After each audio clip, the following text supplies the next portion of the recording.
As Hitler's armies advance into Russia, the Ilyushin IL-2 Sturmovik bombs and strafes the battlefield, preying on German panzer divisions. Stalin proclaims that this flying tank is as important to the Soviet army as air and bread.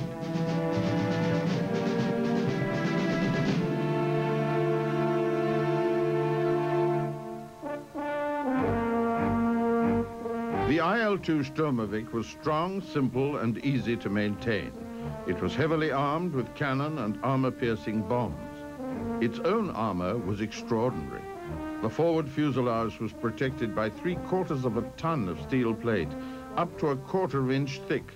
Almost 40,000 Sturmoviks were built, and given their contribution to the outcome of the war, Stalin may well have been right. They may have been as important as air and bread.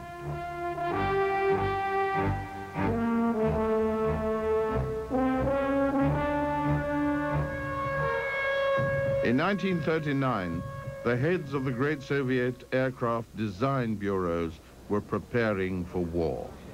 Alexander Yakovlev was about to become the top designer of fighter aircraft, taking over from Nikolai Polikarpov, who had fallen from favor with Stalin. Artyom Mikoyan and Mikhail Gurevich had combined to form the MiG Bureau and were working on a high-altitude fighter. Semyon Lavochkin had designed a fighter built completely of wood, and Sergei Ilyushin was developing a Sturmovik, or ground attack aircraft.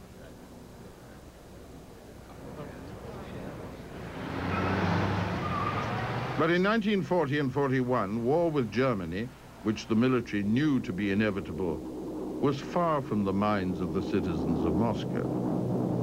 And when Hitler launched his invasion of the Soviet Union, Operation Barbarossa, on June the 22nd, 1941, even Stalin was unprepared.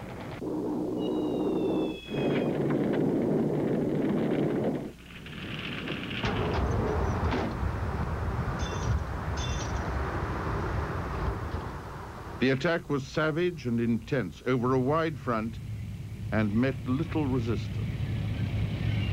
Hitler's armies advanced, penetrating quickly and deeply into the Ukraine.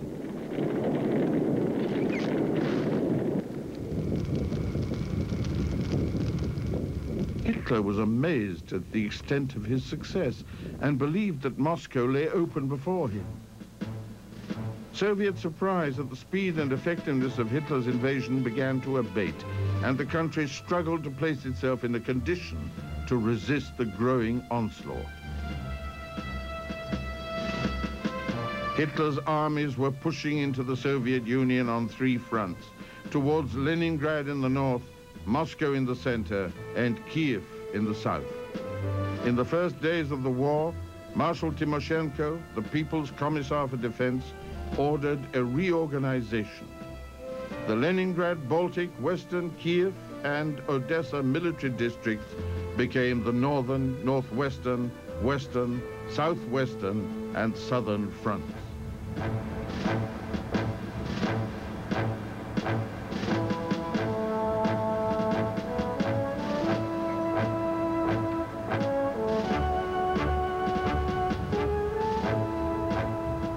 It was an immense job to defend the Soviet Union on so many fronts, covering such a vast area.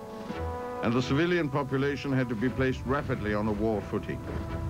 As the Soviet citizens behind the front lines did their best to prepare for the coming onslaught, Hitler's Luftwaffe continued decimating Soviet forces on the ground and in the air, advancing relentlessly into Soviet territory.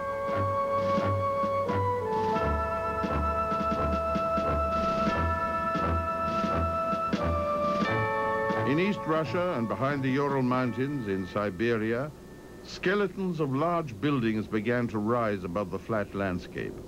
Within weeks, these buildings would become the home for factories transplanted from the great manufacturing centers of Russia and the Ukraine, moved out of the reach of Hitler's armies so that production of war materials could continue without interruption.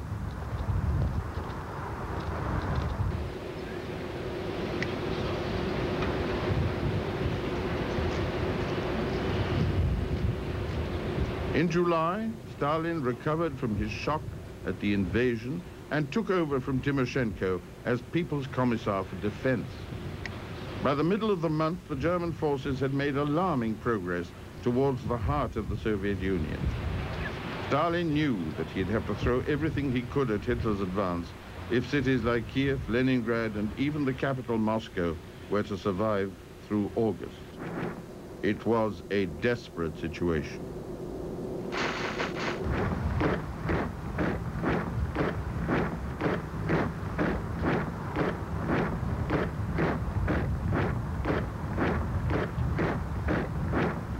Then Hitler committed one of the grave errors of the war. Instead of immediately advancing on Moscow, he had decided to consolidate his army's flanks. He set the date for Operation Typhoon, his attack on Moscow, for September the 30th. There were 3 air raids on the capital in late July, but they caused little damage. Before Hitler could launch a really effective attack, the Rasputitsa, the rainy season of bad roads, bogged the German troops down. Moscow had been reprieved.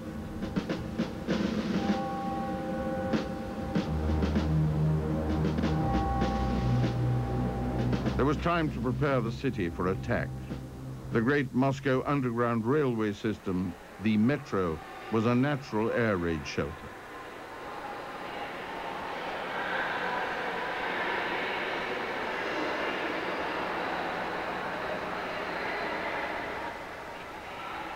The fighter aircraft available to defend Moscow against German bombers were mostly obsolete designs from the early 1930s. But with every week of delay to the German forces, the number of new MiG, Yakovlev, and Lavochkin fighters available to defend the capital increased. While Moscow's defenses were refined and Red Air Force fighter pilots became accustomed to the high performance of their new machines, the Soviet aircraft industry continued to move out of Moscow, re-establishing itself in East Russia and Siberia, out of reach of German bombers. Even before World War I, Russian designers were famous for large aircraft. And in the 1930s, some of the largest aircraft in the world were Soviet bombers. But in 1941, there was only one heavy bomber in production in the Soviet Union. It was the Petlyakov PE-8. In 1941 and 42, it was sent on retaliatory air raids to Berlin, but losses were so heavy that high-level strategic bombing was not persevered with, and only 79 PE-8s were produced. The PE-8 found a niche as a transport and was used extensively to fly VIPs to distant consultations with Allied leaders.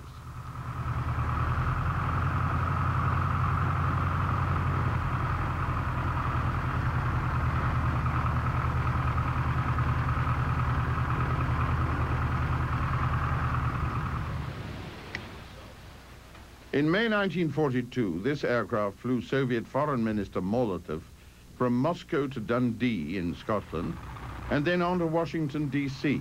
for talks with U.S. President Roosevelt about the Lend-Lease program.